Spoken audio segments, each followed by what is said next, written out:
इस्तीफा दो, इस्तीफा दो, इस्तीफा दो, पुष्कर में इस्तीफा दो, इस्तीफा दो, इस्तीफा दो, महेंद्र भाट इस्तीफा दो। जी हां दोस्तों, अंकिता केस में सीबीआई जांच की मांग अब जोर पकड़ने लगी है। इस मामले को लेकर जहां पूरे उत्तराखंड में उबाल दिख रहा है, तो वहीं श्रीनगर में जनसैलाब सड़क पर उतर आया। इतना ही नहीं, जहां एक तरफ पहाड़ी जिलों में आवाज इंसाफ की सुनाई दे रही है, तो इधर देहरादून में युवाओं ने बीजेपी के खिलाफ मोर्चा खोला।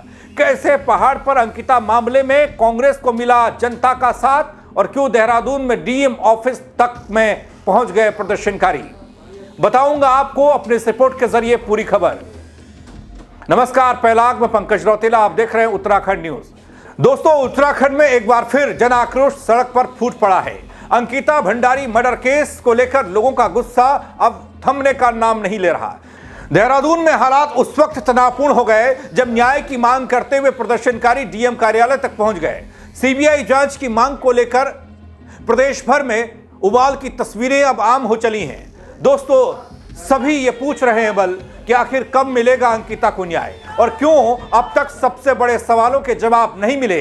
दोस्तों, ये तस्वीरें सिर्फ एक प्रदर्शन भर नहीं है, बल्कि सिस्टम से उठता वो सवाल है जिसका जवाब पूरा उत्तराखंड मांग रहा है। दोस्तों, खबर को अंत तक जरूर देखिएगा। उत्तराखंड की बेटी का सवाल है, न्याय का सवाल है, और जनता के आक्रोश का सवाल है, जनता के सवालों का सवाल है जिसका जवाब मिल नहीं रहा। उत्तराखंड की बेटी अंकिता भंडारी को न्याय दिलाने की मांग को लेकर श्रीनगर में एक विशाल रैली का आयोजन। इस रैली में कांग्रेस पदाधिकारियों के साथ, कार्यकर्ताओं के साथ बड़ी संख्या में स्थानीय लोग शामिल हुए। पूरे शहर में निकाली गई रैली के जरिए कांग्रेस ने संदेश दिया कि अंकिता भंडारी मामले में सरकार चुप्पी साधे हुए है।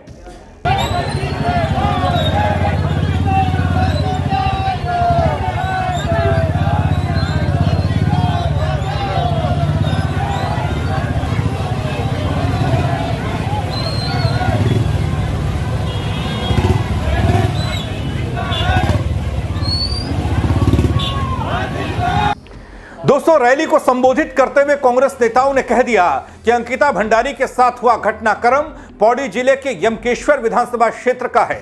यहां घटना के तुरंत बाद स्थानीय विधायक द्वारा रिजॉर्ट पर बुलडोजर चलाकर अहम सबूतों को मिटाने का काम किया गया। मैं चाहता हूं कि अंकिता भंडारी की लड़ाई हमारे कांग्रेस के जो अपने अध्यक्ष हैं वो तो लड़ ही रहे हैं। आपको आना पड़ेगा, माताओं बहनों को इसी तरह से बाहर निकलना पड़ेगा, तब जाके अंकिता भंडारी को न्याय मिल सकता है। हमने लगातार, आप जानते हैं कि ऋषिकेश में हमारे तमाम साथियों ने आंदोलन किया। वहां पर किसी तरह से उसकी लाश को जब डैम हुआ और पीएम के बाद जब यहां सिरकोट में लाया गया, आप जाम फोर्स लगाकर उसको किसी तरह से उसकी लाश को ठिकाने लगाने का दिन, अगर उसके माता पिता अगर थोड़ा सा सहयोग कर देते तो उसी दिन इस प्रदेश के मुख्यमंत्री सीबीआई जांच की बात करते। दोस्तों, उन्होंने आरोप लगाया रिजॉर्ट में बुलडोजर नहीं चलाया गया होता तो वहां मौजूद सबूतों के आधार पर इस मामले में शामिल कथित वीआईपी का नाम पहले ही सामने आ गया होता। कांग्रेस नेताओं ने सरकार से मांग की और कहा कि मामले की निष्पक्ष जांच सुनिश्चित हो। सबूत मिटाने के आरोप को लेकर विधायक रेणु बिष्ट के खिलाफ भी कड़ी कानूनी कार्रवाई हो। दोस्तों, वैसे कांग्रेस प्रदेश अध्यक्ष गणेश गोदियाल काफी नर्म किस्म के नेता माने जाते हैं, लेकिन अंकिता मामले में उनका आक्रामक रुख देखने को मिल रहा है। वो कहते हैं कि बहुचर्चित अंकिता भंडारी प्रकरण में कांग्रेस पार्टी शुरू से पीड़ित परिवारों के साथ खड़ी रही है। जब तक परिवार को न्याय नहीं मिल पाता, संघर्ष जारी रहेगा। इस पूरे मामले में जितने भी अपराधी शामिल हैं, उन पर कड़ी कार्रवाई की मांग हो रही है।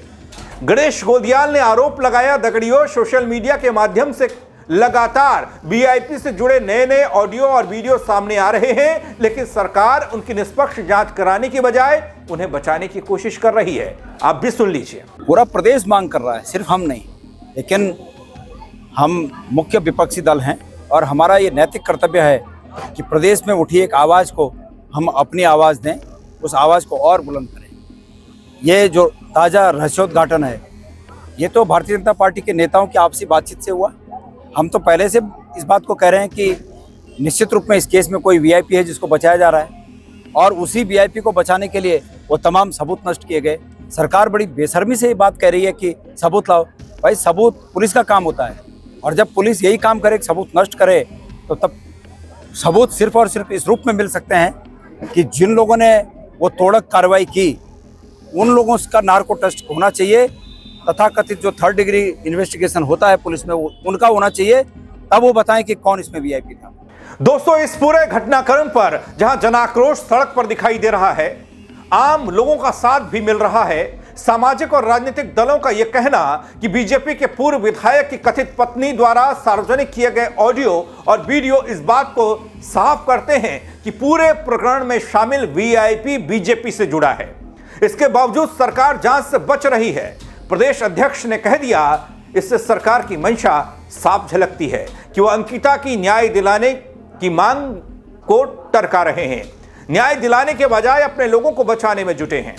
और मैं वादा करता हूं कि जब भी हमारी सरकार आएगी, ये जो जिन्होंने वो कमरा तोड़ा, जिन्होंने उस कमरे को तोड़ने के आदेश लिखित या मौखिक दिए, उनको इस केस में शामिल किया जाएगा, उन पर मुकदमा चलाया जाएगा, ताकि ये सच्चाई सामने आ सके। भाई ठोस सबूत है ना मेरे सामने।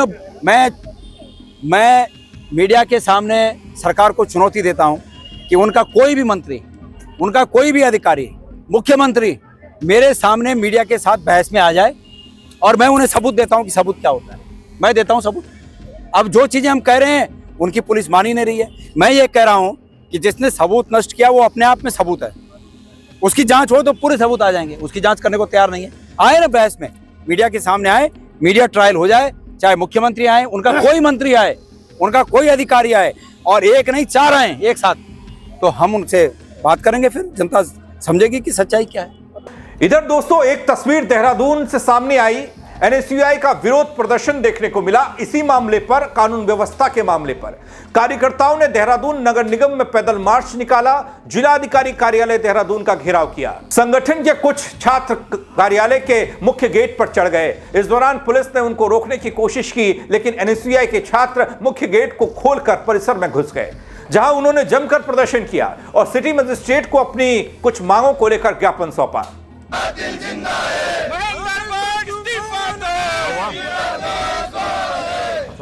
महेंद्र भट्ट इस्तीफा दो, पुष्कर में इस्तीफा दो, महेंद्र भट्ट इस्तीफा दो। दोस्तों, एनएसयूआई का कहना यह कि एंजेल चकमा की हत्या की घटना ने छात्रों को गहरा सदमा दिया है। यह घटना न केवल कानून व्यवस्था पर गंभीर प्रश्न चिन्ह खड़े कर रही है, बल्कि छात्रों की सुरक्षा व्यवस्था की वास्तविक स्थिति को भी उजागर कर रही है। अब तो इस प्रकरण में दोषियों पर कठोर और प्रभावी कार्रवाई होनी चाहिए। अगर कार्रवाई नहीं हुई तो यह दुर्भाग्यपूर्ण है, ये चिंताजनक प्रदेश के लिए है। देखिए, जो हमारा आज ज्ञापन देने का मुख्य जो 3 मांगे हैं, उसमें सबसे पहली मांग है वो जो आपने सुना होगा कि तिरुपुरा के छात्र की यहाँ पे एक मौत हो जाती है, उसके बाद अभी तक सरकार द्वारा उसकी और पुलिस द्वारा अभी तक उस मुख्य आरोपी की गिरफ्तारी नहीं होती है, जो कहीं ना कहीं जिला प्रशासन और पुलिस प्रशासन पे भी सवाल उठाते हैं। कहीं ना कहीं उनके कार्य करने की शैली है, उस पर भी सवाल उठते हैं कि अभी तक मुख्य आरोपी की अरेस्टिंग नहीं हो पाई है। इसी के साथ जो दूसरा हमारा सबसे बड़ा मुद्दा प्रदेश में और देश में चल रहा है, वो अंकिता भंडारी को लेकर चल रहा है। आपने देखा होगा कैसे अभी ऑडियो के माध्यम से और तमाम चीज़ों के माध्यम से खबरें आ रही हैं कि भाई वीआईपी कौन है, वीआईपी का नाम क्या है, वीआईपी कौन है। इस पे भाजपा के दुष्यंत गौतम जी का नाम उस ऑडियो में आ रहा है, अजय कुमार जी का नाम आ रहा है, मगर पुलिस प्रशासन ने अभी तक किसी की गिरफ्तारी नहीं की और किसी को कोई एक कदम नहीं उठाया कि जिससे वो हमें आम जनता है जो उसे लगे कि भाई पुलिस जो है वो एक निष्पक्ष जांच की ओर जा रही है। पुलिस के अधिकारियों का ये तक कहना है कि अगर किसी के पास सबूत हो तो हमें लाके दे, हम जांच करेंगे। मैं पुलिस के उन अधिकारियों से कहना चाहता हूं कि अगर आप हमें उस टाइम पे मौका देते जब बुलडोजर ना चला होता, बुलडोजर नहीं चला था और जब उस कमरे में आग नहीं लगी थी, तो कहीं ना कहीं आम इंसान भी वहां से सबूत इकट्ठे करने की हिम्मत रखता। मगर पुलिस की इतनी हिम्मत नहीं हो पाई, ना किसी की इतनी हिम्मत हो पाई कि उस मामले में कोई सबूत इकट्ठा कर पाए और वीआईपी को अभी तक खोज पाए। तो और जो तीसरी मांग है वो है जो निजी विश्वविद्यालय है उनके द्वारा, जो हमारे पूरे देहरादून के जो विश्वविद्यालय हैं, पूरे प्रदेश में निजी विश्वविद्यालय, उनके द्वारा छात्रों को एक शोषण किया जा रहा है। उनके साथ ऐसी जैसे एंजल चकमा के ऊपर दबाव था, वैसे हर एक प्रत्येक पहाड़ के छात्रों पे भी दबाव है। उन पे फीस का दबाव है, उनको एब्सेंट होने का दबाव है, एब्सेंट होने पे पैसे, फेल होने पे पैसे, पास बैक के पैसे, ऐसे तमाम जो प्रेशर है वो छात्र नहीं झेल पाता। इसी के कारण वो कहीं ना कहीं दूसरी गतिविधियों में पड़ता है और अपनी पढ़ाई पर ध्यान नहीं दे पाता। तो इन्हीं सब तमाम 3 मांगों को लेकर आज हम डीएम कार्यालय आए हैं और शांतिपूर्वक तरीके से हम यहाँ आए हैं और अपना धरना दे रहे हैं और अपना ज्ञापन देके अपनी मांग को रखेंगे। इसके साथ अगर हमारी तीनों मांगे पूरी नहीं होती तो हम आगे और उग्र आंदोलन करेंगे। अंकिता को इंसाफ को लेकर यह तस्वीर सामने आई। देश की सरकार के खिलाफ, प्रदेश की सरकार के खिलाफ जमकर नारेबाजी हुई। कार्यकर्ताओं ने अपना सिर तक मुंडवा दिया। खून से एक पत्र बकायदा राष्ट्रपति के नाम लिख दिया। इस पूरे प्रकरण पर सीबीआई जांच की मांग की। अंकिता भंडारी हत्याकांड के अंदर वीआईपी नाम आ रहे हैं। जिन अपराधियों को पकड़ना चाहिए था इस सरकार ने, उनको संरक्षण दे रही है, उनको बचाने का काम कर रही है।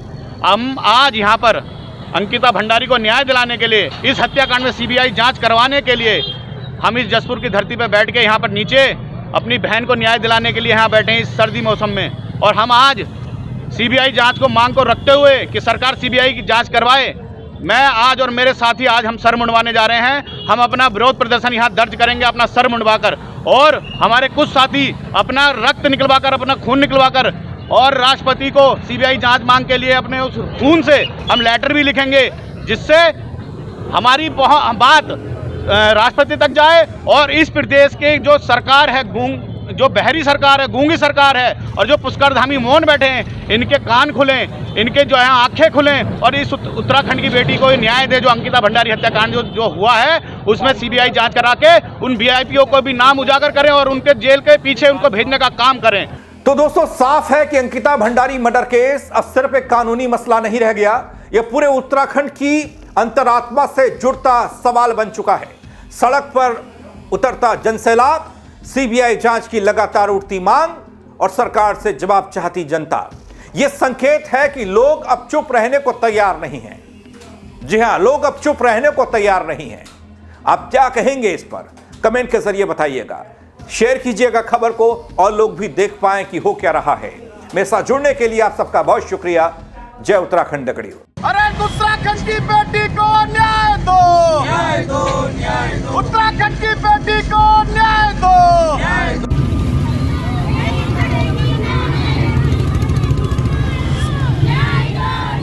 महेंद्र भट्ट इस्तीफा दो, इस्तीफा दो, इस्तीफा दो। पुष्कर धामी इस्तीफा दो, इस्तीफा दो, इस्तीफा दो।